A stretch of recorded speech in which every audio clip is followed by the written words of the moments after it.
Princípios bíblicos rejeitados pelo adventismo moderno.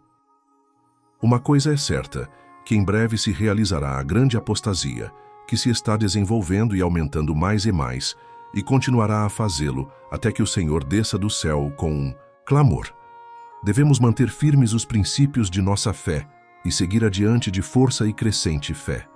Devemos sempre manter a fé que tem sido substanciada pelo Espírito Santo de Deus desde os acontecimentos anteriores de nossa experiência até o tempo presente. Nenhuma palavra é alterada ou negada. Aquilo que o Espírito Santo testificou como verdade após a passagem do tempo, em nosso grande desapontamento, é o sólido fundamento da verdade. Os pilares da verdade foram revelados, e nós aceitamos os princípios fundamentais, observando os mandamentos de Deus e tendo a fé de Jesus. Special Testimonies, Série B 7, pp. 56-57. 1905. Santuário. Fundamento de nossa fé. O Adventismo histórico diz: os pioneiros do Advento viram a verdade do santuário como básica para toda a estruturação da doutrina dos adventistas do sétimo dia. Tiago White, em 1850, republicou as partes essenciais da primeira apresentação do assunto, feita por O.R.L. Crozier, e comentou: o assunto do santuário deve ser cuidadosamente examinado, visto que relacionado com o fundamento de nossa fé e esperança. The Advent Review, número especial. Cristo em seu Santuário, Pagimento 91. A compreensão correta do ministério do Santuário Celestial constitui o alicerce de nossa fé. Evangelismo Pagidus 121-10.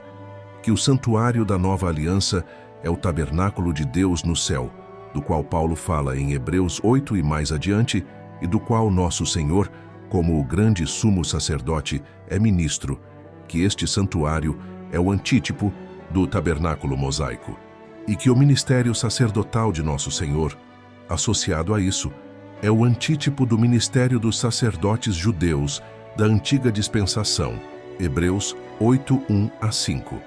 Que este, e não a terra, é o santuário a ser purificado no final dos 2300 dias, a qual é denominada esta purificação, sendo neste caso, como na figura, simplesmente a entrada do sumo sacerdote no lugar santíssimo, para finalizar o ministério através da obra de expiação e eliminação dos pecados dos crentes que se encontram no primeiro compartimento do santuário, Atos 3:19, Levítico 16, Hebreus 9:22-23, e que este trabalho é o antítipo, iniciando em 1844, consistindo na atual eliminação dos pecados dos crentes, Atos 4:19, e ocupa um breve e indefinido espaço de tempo, até a sua conclusão, no qual o período de graça para o mundo será finalizado, e o segundo advento de Cristo chegará. A expiação no santuário celestial. Antes que a obra de Cristo pela redenção dos homens seja completada, há uma obra de expiação, para a remoção do pecador do santuário. Este é o serviço que começou quando os 2300 dias terminaram. Por ocasião do término dos 2300 dias, em 1844, Cristo então entrou no lugar santíssimo do santuário celestial para realizar a obra de conclusão da expiação preparatória para a sua vinda. Cristo tinha somente completado uma parte de sua obra como nosso intercessor, para entrar para outra porção de sua obra.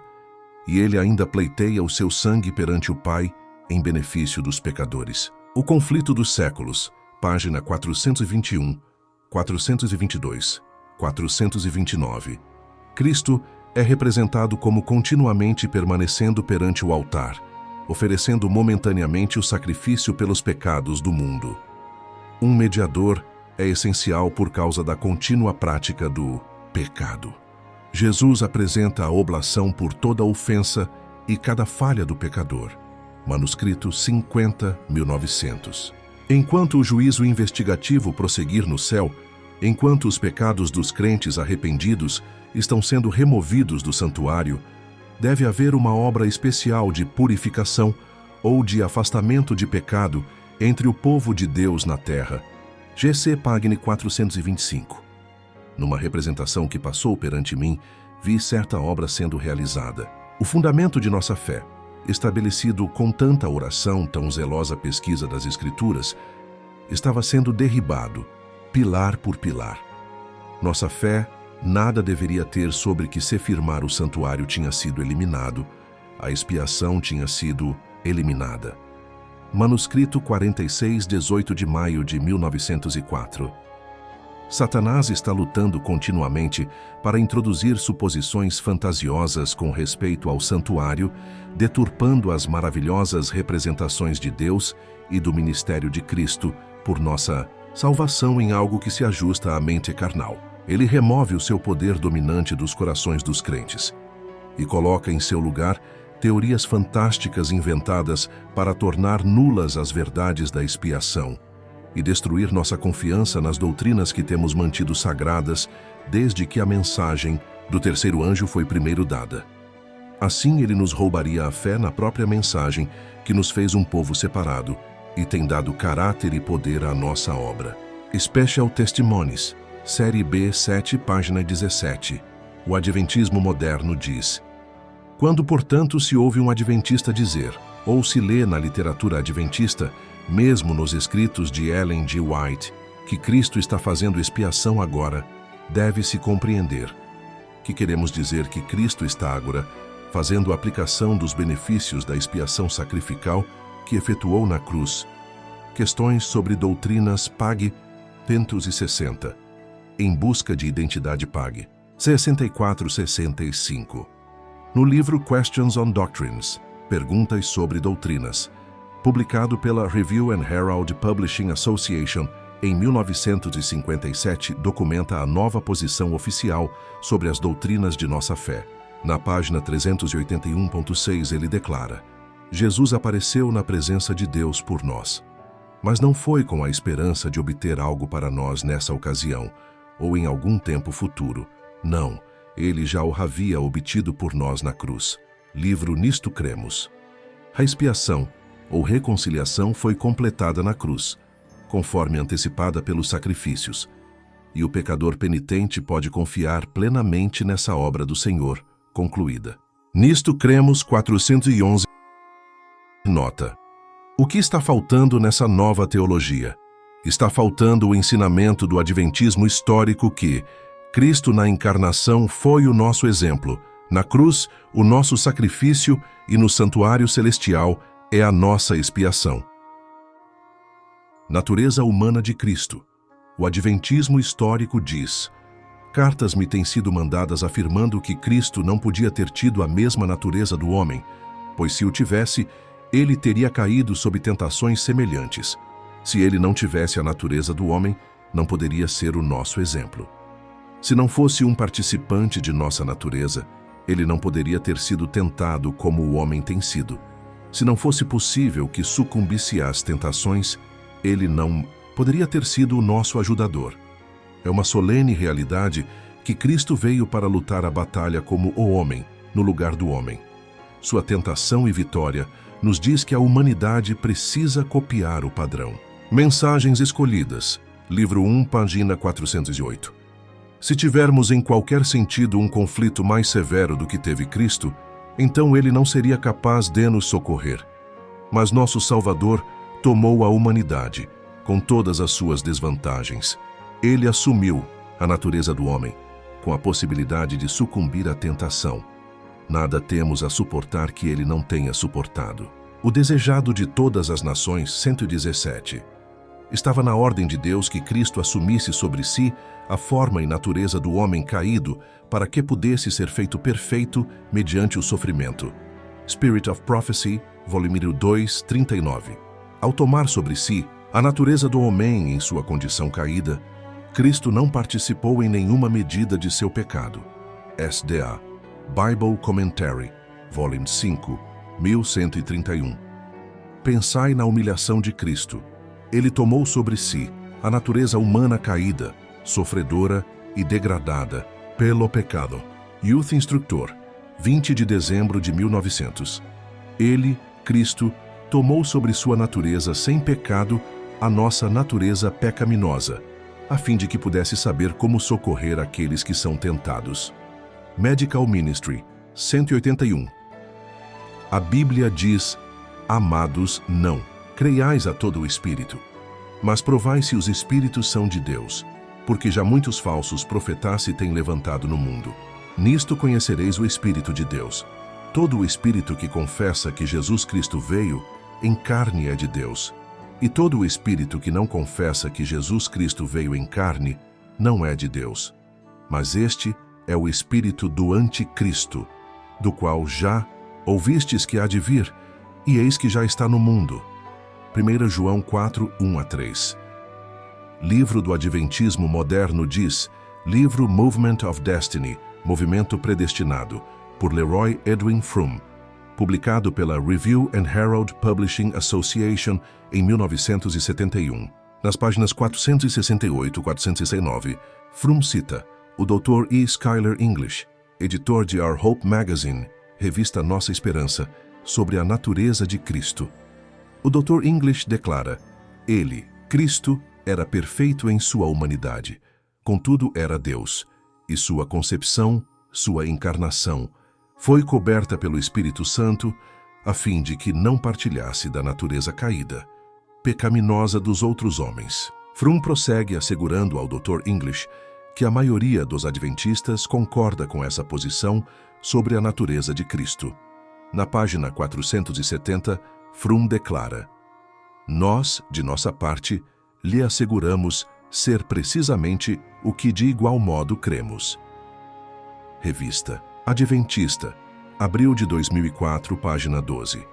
Diz: em verdade, Cristo não era filho biológico de Maria, e por isso não herdou a natureza pecaminosa de sua mãe, como acontece com outros seres humanos. Livro Nisto Cremos, página 86. Diz: aqui a divindade se interpôs. O Santo Espírito cobriu com sua sombra a Virgem e, permitindo a fraqueza que dela derivasse, proibiu a pecaminosidade.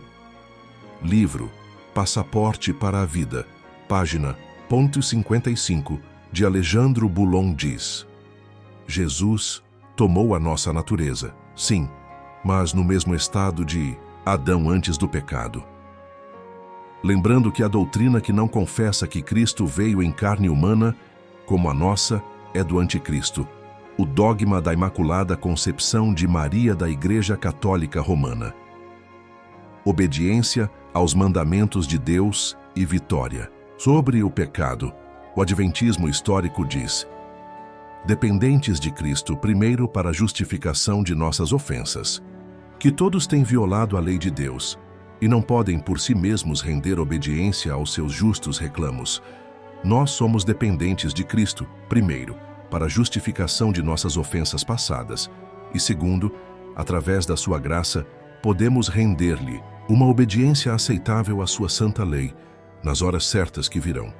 Cristo não apouca as exigências da lei. Em linguagem inconfundível, apresenta a obediência a ela como condição da vida eterna.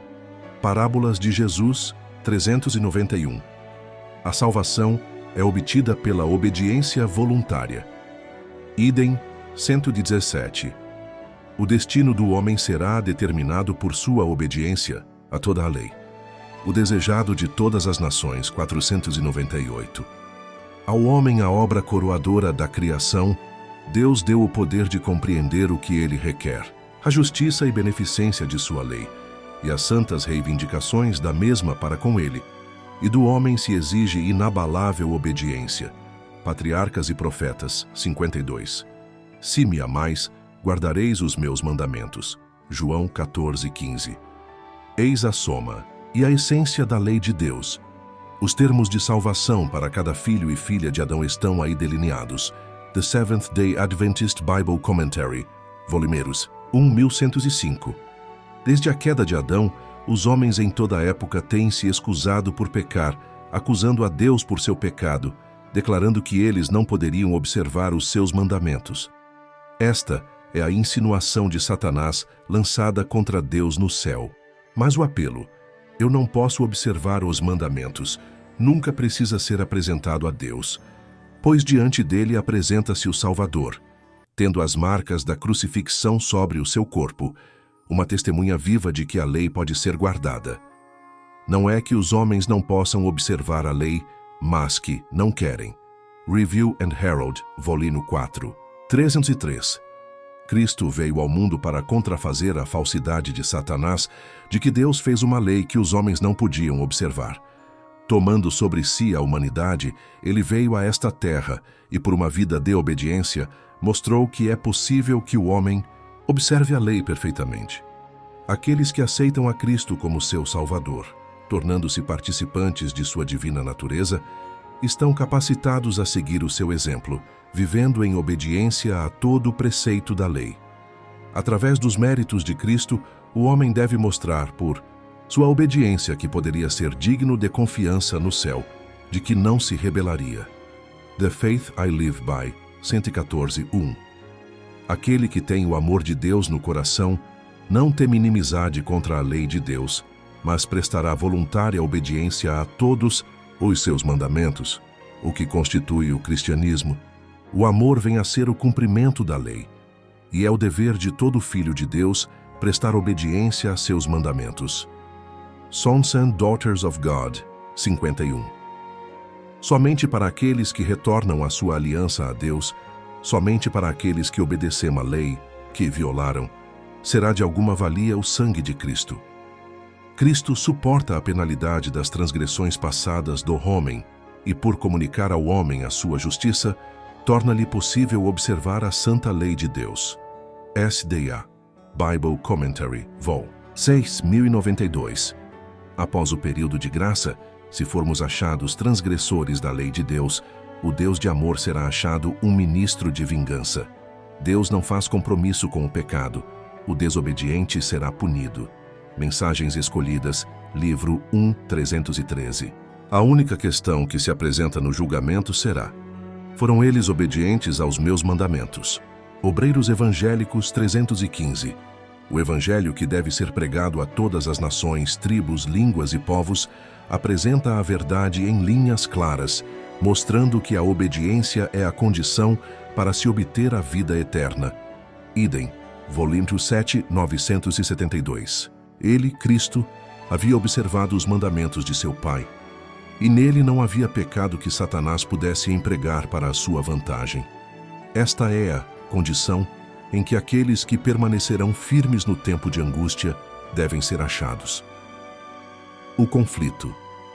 Do século 623. O presente é um tempo de luta e prova. Diz nosso Salvador: a quem vencer lhe concederei que se assente comigo no meu trono, assim como eu venci e me assentei com meu Pai no seu trono. Apocalipse 3:21. A recompensa não é dada a todos quantos professam ser seguidores de Cristo, mas aos que vencerem assim como ele venceu. Testemunhos Seletos, volume 1, 101. Aqueles que chegam a cada ponto e suportam cada teste e vencem, seja qual for o preço, atenderam ao conselho da testemunha verdadeira e receberão a chuva serôdia, e assim estarão aptos para a trasladação. Testimonies, volume 1, 187. O único que prometeu a Adão vida em desobediência foi o grande enganador, e a declaração da serpente a Eva, no Éden, certamente não morrereis, foi o primeiro sermão pregado acerca da imortalidade da alma. Todavia, esta declaração, repousando apenas na autoridade de Satanás, ecoa dos púlpitos da cristandade e é recebida pela maior parte da humanidade tão facilmente como o foi pelos nossos primeiros pais. GC 533. O Adventismo moderno. Obediência aos mandamentos de Deus é salvação pelas obras, legalismo e fundamentalismo. Vitória sobre o pecado é perfeccionismo. Seremos salvos transgredindo a lei. Este falso ensino leva à rejeição de outro princípio, bíblico, a não imortalidade da alma, ensinando erroneamente que, mesmo em aberta desobediência a Deus, transgredindo sua santa lei, se obterá a vida eterna quando Deus diz: certamente morrereis. O perigo da nova teologia, o pecado original. Outra definição de pecado contrária à Bíblia. Diz que Pecado é natureza, que somos culpados. Pelo pecado de Adão, que nascemos pecadores por natureza. Que pecamos porque somos pecadores. Consequências da nova teologia. Nega a natureza humana de Cristo. 1 João 4:2. Nega que Cristo veio com a natureza igual à nossa. Nega que Jesus é o nosso exemplo. Nega que, unido a Cristo, é possível obter vitória sobre o pecado. Muda o entendimento sobre a salvação, afirmando erroneamente que somos salvos em nossos pecados. Definição bíblica do pecado. Pecado é a transgressão da lei. 1 João 3:4. Pai e filho não levam a culpa um do outro. Ezequiel 19:20. Nascemos com inclinação para pecar. Somos pecadores porque pecamos, ou seja, transgredimos a lei de Deus. Está escrito: a alma que pecar, essa morrerá. Ezequiel 18:4. Qualquer que comete pecado, também transgride a lei. Porque o pecado é a transgressão da lei. E bem sabeis que ele se manifestou para tirar os nossos pecados, e nele não há pecado. Qualquer que permanece nele não peca. Qualquer que peca não o viu nem o conheceu. Filhinhos, ninguém vos engane. Quem pratica a justiça é justo, assim como ele é justo. Quem comete o pecado é do diabo, porque o diabo peca desde o princípio. Para isto o Filho de Deus se manifestou, para desfazer as obras do diabo. Qualquer que é nascido de Deus não comete pecado, porque a sua semente permanece nele, e não pode pecar, porque é nascido de Deus. Nisto são manifestos os filhos de Deus e os filhos do diabo. Qualquer que não pratica a justiça e não ama a seu irmão, não é de Deus. 1 João 3, 6-10. Todo espírito que não confessa que Jesus Cristo veio em carne não é de Deus. Mas este é o espírito do anticristo. 1 João 4, 3. Porque para isto sois chamados, pois também Cristo padeceu por nós, deixando-nos o exemplo, para que sigais as suas pisadas, o qual não cometeu pecado, nem na sua boca se achou engano. 1 Pi 2:21, 22. Aquele que diz que está nele também deve andar como ele andou. 1 João 2:6. Biblicamente, cometemos pecado não porque somos pecadores por natureza, e sim, somos pecadores porque transgredimos a lei de Deus. A divindade e o Espírito Santo de Deus. O adventismo histórico diz que existe um só Deus pessoal, um ser espiritual, o Criador de todas as coisas, onipotente, onisciente e eterno, infinito em conhecimento, santidade, justiça, bondade, verdade e misericórdia, imutável e presente em todos os lugares por seu representante, o Espírito Santo. Salmo 139:7. Que existe um Senhor, Jesus Cristo, o Filho do Eterno Pai, o único por quem foram criadas todas as coisas e por meio de quem elas existem, que ele tomou a natureza da semente de Abraão para a redenção de nossa raça caída, que ele residiu entre os homens, cheio de graça e verdade. Viveu nosso exemplo, morreu nosso sacrifício, foi ressuscitado para nossa justificação, ascendeu ao alto para ser nosso único mediador no santuário celestial, onde através dos méritos de seu sangue derramado, assegurou o perdão e absolvição dos pecados de todos aqueles que persistentemente se achegam a ele. E como encerramento de parte do seu trabalho de sacerdote, antes de assentar-se em seu trono como rei, ele realizará a expiação por todos eles, e todos os pecados deles cometidos fora do santuário serão apagados. Atos 3:19, como mostrado no serviço do sacerdócio levítico, o qual apontava e prefigurava o ministério de nosso Senhor no céu. Veja Levítico 16, Hebreus 8:4, 5, 9:6, 7:19. Que o Espírito de Deus foi prometido para manifestar-se na Igreja através de certos dons referidos em 1 Coríntios 12 e Efésios 4, que estes dons não são designados para substituir ou tomar o lugar da Bíblia, a qual é suficiente para nos fazer sábios para a salvação.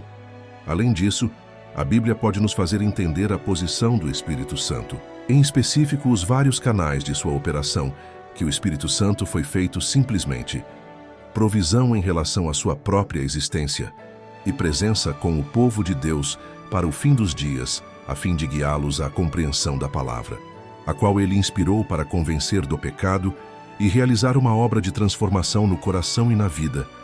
E aqueles que negam ao Espírito seu lugar e operação fazem claramente uma negação da parte da Bíblia que determina a ele, e seu trabalho e posição. Não há lugar para deuses no alto do céu. Deus é o único Deus verdadeiro. Ele preenche todo o céu. Materiais de 1888-1633. Antes da entrada do pecado entre os anjos, Cristo, a Palavra, o unigênito de Deus, era um com o Eterno Pai. Na natureza, no caráter e em propósito. O único ser no universo que podia participar dos conselhos e propósitos de Deus. Por Cristo, o Pai efetuou a criação de todos os seres celestiais. GC 493. As classes que negam o Pai e o Filho estão crescendo no mundo, e o nome dado para esta classe na Bíblia é Anticristo. The Youth's Instructor, 27 de setembro. De 1894. Não é aos homens que devemos exaltar e adorar. É a Deus, o único Deus verdadeiro e vivo, a quem são devidos nosso culto e reverência. Unicamente o Pai e o Filho devem ser exaltados. The Youth's Instructor, 7 de julho de 1898. Enquanto Jesus ministra no santuário em cima, ele ainda é, por seu Espírito, o ministro da Igreja na terra. Ele está afastado dos olhos do sentido, mas sua promessa de despedida é cumprida. Veja, eu estarei com vocês para sempre, até o fim do mundo. Mateus 28, 20. DTN 166. Impedido pela humanidade, Cristo não poderia estar em todos os lugares pessoalmente. Então foi para a vantagem deles, os discípulos, que ele deveria deixá-los, ir para o Pai e enviar o Espírito Santo para ser o seu sucessor, na terra. O Espírito Santo é ele mesmo, despido da personalidade da humanidade e independente dela. Ele se representaria como estando presente em todos os lugares pelo seu Espírito, como o onipresente. Mas o Consolador, o Espírito Santo, a quem o Pai enviará em meu nome, embora não seja visto por vós, esse vos ensinará todas as coisas e vos fará lembrar de tudo o que vos tenho dito. João 14, 26. Mas eu vos digo a verdade. Convém-vos que eu vá, porque se eu não for, o Consolador não virá para vós outros. Se porém eu for, eu vô-lo enviarei. João 16, 7. Manuscript Releases, volume 40, página 23 e 24. A razão por que as igrejas estão débeis, fracas e prontas para a morte, é que o inimigo trouxe influências de uma natureza desencorajadora para repousar sobre as almas temerosas. Ele procurou tapar Jesus da visão deles como Consolador, como o único que reprova, que adverte, que os admoesta dizendo: este é o caminho, andai por ele. Review and Herald, 04 de janeiro de 1881. Através da fé, olhamos para Jesus, nossa fé rompe as sombras e adoramos a Deus por seu maravilhoso amor ao dar Jesus o Consolador. Manuscript Releases, volume 19, 296 e 297. O Adventismo moderno diz que os pioneiros não se uniriam à igreja de hoje. O professor de História da Andrews University, George R. Knight, conta em seu livro Em Busca de Identidade, 16, CPB, as mudanças que ocorreram no Adventismo. Muitos dentre os fundadores do Adventismo não se uniriam à igreja hoje se eles tivessem que subscrever as crenças fundamentais da denominação. Mais especialmente, muitos deles não concordariam com a crença número 2, a qual trata da doutrinada Trindade. Semelhantemente, os pioneiros adventistas ficariam perturbados com a crença número 4, que fala da eternidade e divindade de Cristo. Tampouco poderiam alguns dos primeiros dirigentes adventistas concordar com a crença número 5, relacionada com a personalidade do Espírito Santo. Conferir no mesmo livro, nas páginas 157 a 160, a limpeza nos livros da Igreja Adventista para incluir a doutrina da Trindade. Livro Nisto Cremos diz, Doutrina 2. A Trindade. Há um só Deus, Pai, Filho e Espírito Santo, uma unidade de 3 pessoas coeternas. Doutrina 5. Deus Espírito Santo. Deus, o Espírito Santo, desempenhou uma parte ativa com o Pai e o Filho na criação, encarnação e redenção. Livro A Trindade, CPB, na PAG 221, declara: os pontos de vista da Igreja, finalmente, mudaram porque os adventistas chegaram a uma compreensão diferente da evidência bíblica. Origem da doutrina da Trindade. Igreja Católica diz: o mistério da Trindade é a doutrina central da fé católica. Sobre essa doutrina estão baseados todos os outros ensinos da Igreja. Manual para o Católico, Pagimes 16. A Confissão, de Leroy Efron sobre o livro A Vinda do Consolador. Aqui posso fazer uma confissão pessoal e franca. Quando em 1926 e 1928 me foi pedido pelos líderes para dar uma série de estudos sobre o Espírito Santo nos Institutos Ministeriais da União Norte-Americana de 1928, fora uns vestígios inestimáveis no espírito de profecia, eu não encontrei praticamente nada desse fantástico ramo de estudo da Bíblia. Não existiam prévias pegadas em nossos livros e literatura. Permita-me declarar que meu livro A Vinda do Consolador foi o resultado de uma série de estudos que eu dei em 1927 e 1928 nos institutos ministeriais, através da América do Norte. Eu fui obrigado a pesquisar em livros fora da nossa fé. Alguns desses homens tinham pontos de vista mais profundos das coisas espirituais de Deus, que muitos dos nossos próprios homens tinham então sobre o Espírito Santo e a vida triunfante.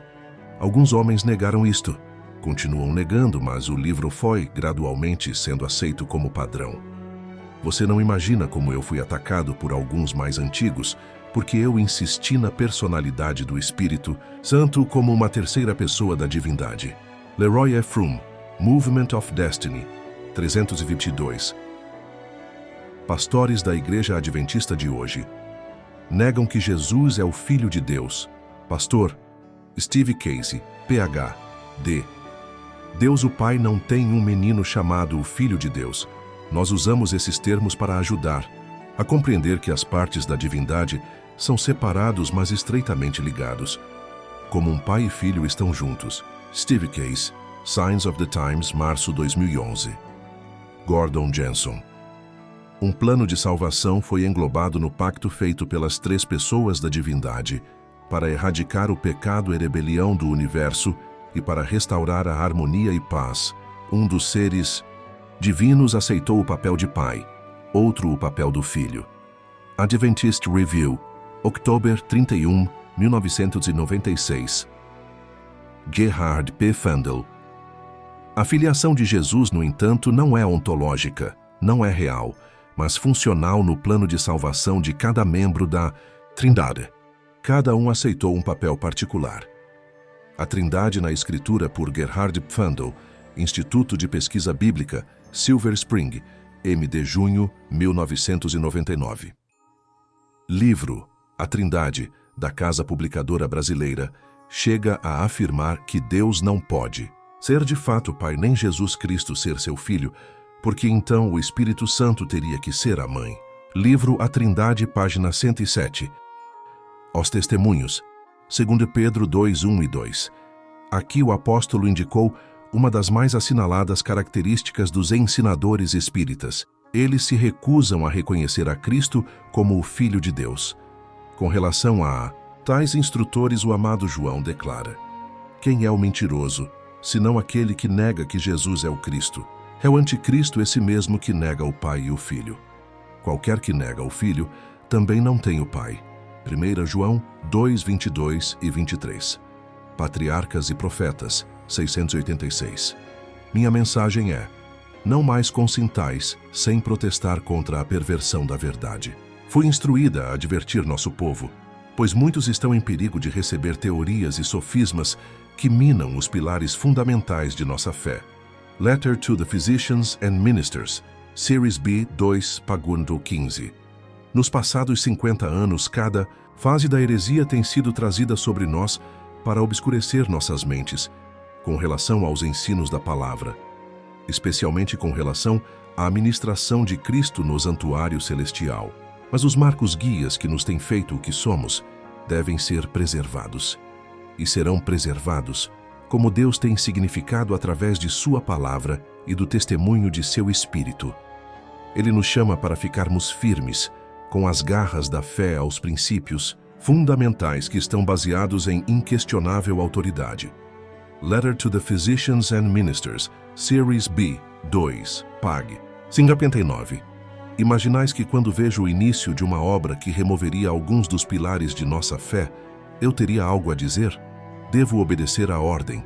Enfrentai-o.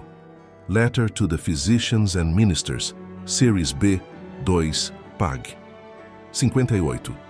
Ficaremos calados, por temor de ferir os sentimentos deles? Ficaremos calados por receio de prejudicar a influência deles, enquanto almas estão sendo enganadas. Minha mensagem é: não mais consintais em ouvir sem protestar contra a perversão da verdade. Special Testimonies, Series B, VPAC. 9,15.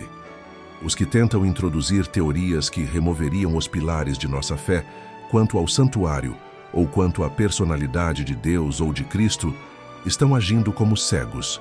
Manuscript Release 760, Pags Pass 9 e 10. Eu escrevo isto porque, a qualquer momento, a minha vida pode findar, a menos que haja um rompimento da influência que Satanás tem preparado e um reavivamento dos testemunhos que Deus tem dado. Almas perecerão em seu engano. Eles aceitarão falácia após falácia e assim manterão uma desunião que sempre existirá até que aqueles que foram enganados tomem posição na plataforma certa. O capítulo 58 de Isaías contém instrução. Clama em alta. Voz não te detenhas. Levanta a tua voz como a trombeta e anuncia ao meu povo a sua transgressão e à casa de Jacó os seus pecados. Estou agora dando a mensagem que Deus me deu para todos que reivindicam crer na verdade. Saí do meio deles e separai-vos, senão os seus pecados em justificar o erro e formular enganos prosseguirão a ser a ruína de almas. Não podemos permitir-nos estar do lado errado. Special Testimonies, Série B 61, novembro de 1905.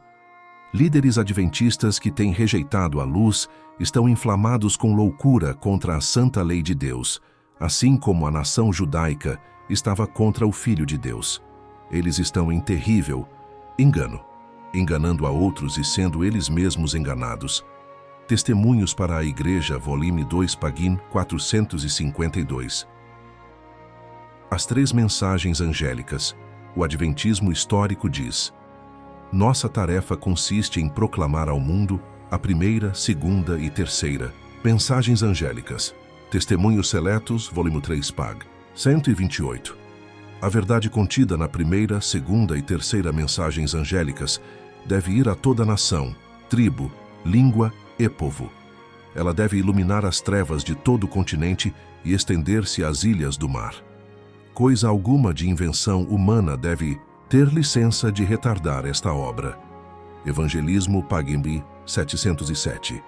Em sentido especial, foram os adventistas do sétimo dia postos no mundo como atalaias e portadores de luz.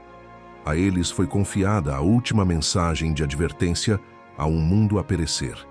Sobre eles se incide maravilhosa luz da palavra de Deus. Confiou-se-lhes uma obra da mais solene importância, a proclamação da primeira, segunda e terceira mensagens angélicas. Nenhuma obra há de tão grande importância. Não devem eles permitir que nenhuma outra coisa lhes absorva a atenção. Testemunhos Seletos, volume 3, Pag. 288. Eventos finais, 46. Vi um grupo que permanecia bem guardado e firme, não dando atenção aos que faziam vacilar a estabelecida fé da comunidade.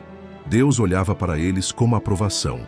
Foram-me mostrados 3 degraus, a primeira, a segunda e a terceira mensagens angélicas. Disse o meu anjo assistente: ai de quem mover um bloco ou mexer num alfinete dessas mensagens. A verdadeira compreensão dessas mensagens é de vital importância. O destino das almas depende da maneira em que são elas recebidas.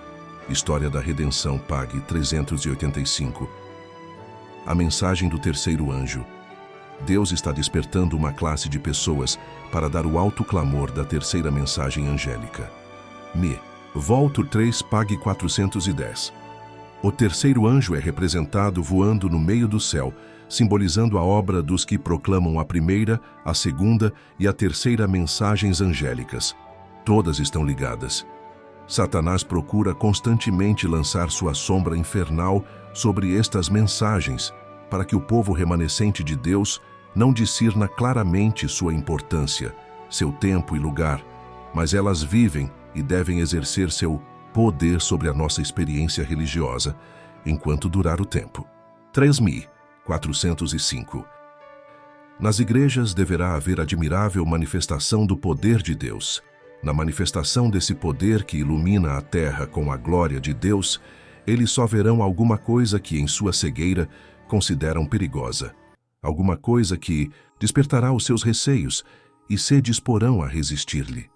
Visto que o Senhor não age de acordo com suas ideias e expectativas, eles combaterão a obra.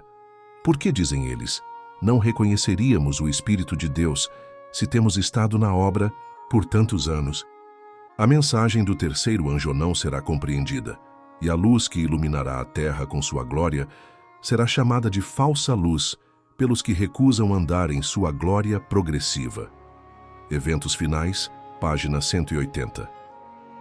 Pastores que pregam a verdade com todo zelo e fervor podem apostatar e unir-se às fileiras dos inimigos. Tornará isso, porém, a verdade divina em mentira? Todavia, diz o apóstolo, o fundamento de Deus fica firme. 2 Timóteo 2,19. A fé e os sentimentos dos homens podem mudar, mas a verdade de Deus, nunca. A terceira mensagem angélica está soando. É infalível. Homem algum pode servir a Deus sem atrair contra si mesmo os homens e anjos maus. Espíritos maus serão lançados no encalço de toda alma que busca unir-se às fileiras de Cristo. 1590.